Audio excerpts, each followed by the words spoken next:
Kali ini saya memiliki pembahasan yang sangat menggelikan yang datangnya dari Habib Jindan. Habib Jindan ini atau Pak Jindan ini memberikan statement atau ceramah yang mengutip perkataan dari Habib Umar Al-Hafidz, yang dimana ada suatu amalan yang hanya sekedar niat saja. Sekedar niat saja, apabila kita tidak sampai kepada niat itu, niat kita tidak kesampaian lah, maka Allah Subhanahu wa Ta'ala akan mengirimkan malaikat untuk mengajarkan kita atau mewujudkan keinginan kita itu di dalam kubur.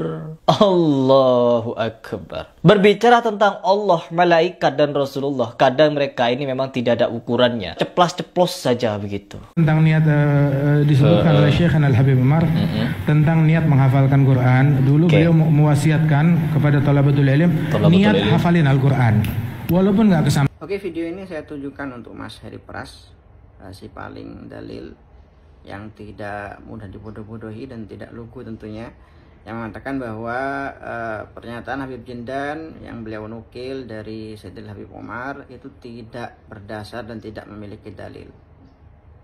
Ini ada kitab Mas Heri Pras, Syarhus Sudur Bisyarhi Halil Mauta wal Kubur, kitab yang menjelaskan tentang keadaan-keadaan di alam kubur, yang ditulis oleh seorang ulama besar yang kredibilitasnya dalam ilmu fikih dan hadis khususnya tidak perlu diragukan lagi, itu beliau Al-Imam Al-Hafidz Jalaluddin Abdurrahman As-Suyuti atau biasa kita kenal dengan Imam Suyuti.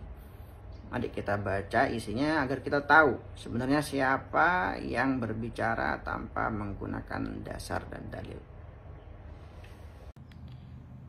Oke, di sini halaman 191. Mohon maaf saya bacakan buat Mas Heri kalau mungkin belum bisa baca kitab tidak ada harokatnya. Di sini wa akhraja Ibn Abi Dunya an Yazid Ar-Rabqasi qala balaghani anal mu'mina idza mata wa qad baqiya alaihi syai'un minal Qur'an lam yata'allamhu ba'atsallahu ilaihi malaikatan yahfazunahu ma baqiya alaihi minhu hatta yab'atsahu Allah min qabrih.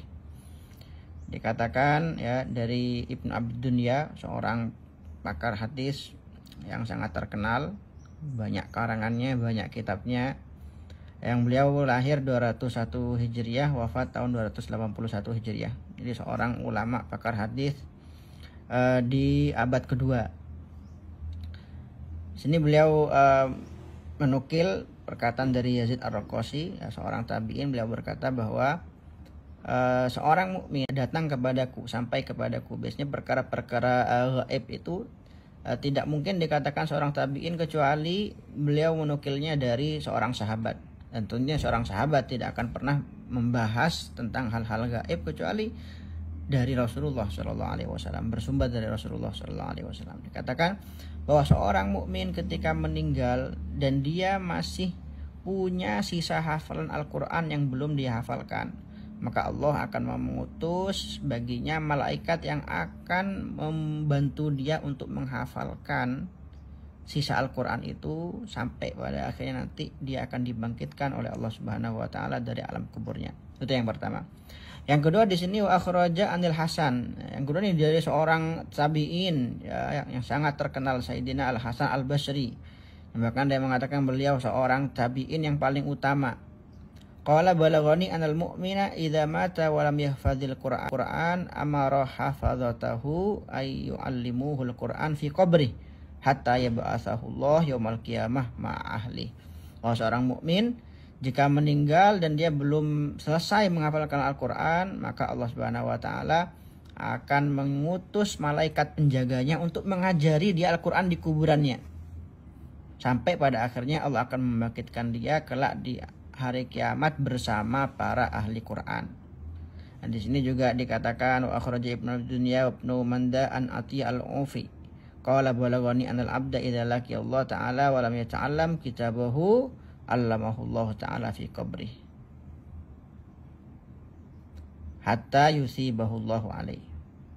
Di sini juga disebutkan hadis ya di Musnad Al-Firdaus karya Al-Imam Ad-Dailami, dan dikatakan hadis, dan juga ini hadis diriwayatkan dari jalur Abi Sa'id Al-Khudri. Dikatakan man qara al-Qur'an tsumma mata qabla ay yastadhhirahu atahu malakun yu'allimuhu fi qabrih wa yalqallaha wa qad istahharahu. Barang siapa yang membaca Al-Quran kemudian dia meninggal sebelum dia hafal semuanya. Jadi barang siapa yang menghafal Al-Quran kemudian meninggal di tengah jalan belum dia sempurnakan hafalannya, maka akan datang kepadanya malaikat yang mengajarinya di alam kuburnya sampai dia kelak akan bertemu dengan Allah Subhanahu wa taala dalam keadaan sudah hafal Al-Quran. Oke, dari sini mungkin jelas ya siapa yang berbicara dengan dalil dan siapa yang menyalahkan, ya, menjas orang lain berbicara tanpa dalil.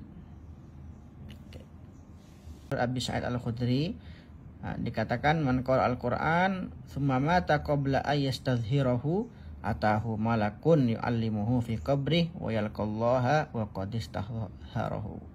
Barang siapa yang membaca Al-Qur'an kemudian dia meninggal sebelum dia hafal semuanya. Jadi barang siapa yang menghafal Al-Qur'an kemudian meninggal di tengah jalan belum dia sempurnakan hafalannya, maka akan datang kepadanya malaikat yang mengajarinya di alam kuburnya sampai dia kelak akan bertemu dengan Allah Subhanahu wa taala dalam keadaan sudah hafal Al-Quran. Oke, dari sini mungkin jelas ya siapa yang berbicara dengan dalil dan siapa yang menyalahkan, ya, menjas orang lain berbicara tanpa dalil.